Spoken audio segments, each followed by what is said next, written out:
Sam Alexander Northeast is an English professional cricketer who plays for Glamorgan County Cricket Club. He is a right-handed batsman. Northeast made his senior debut in 2007 and until 2017 played for Kent County Cricket Club.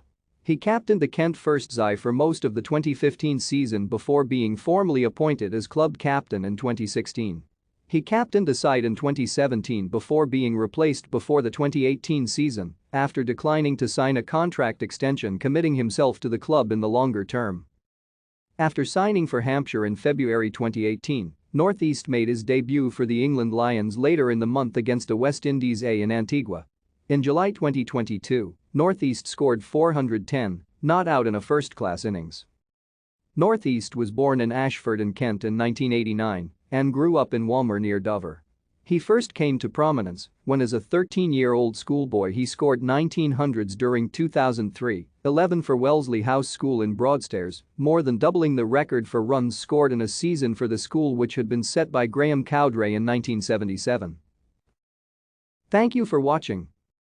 Like and subscribe if you would like to view more of our videos. Have a nice day.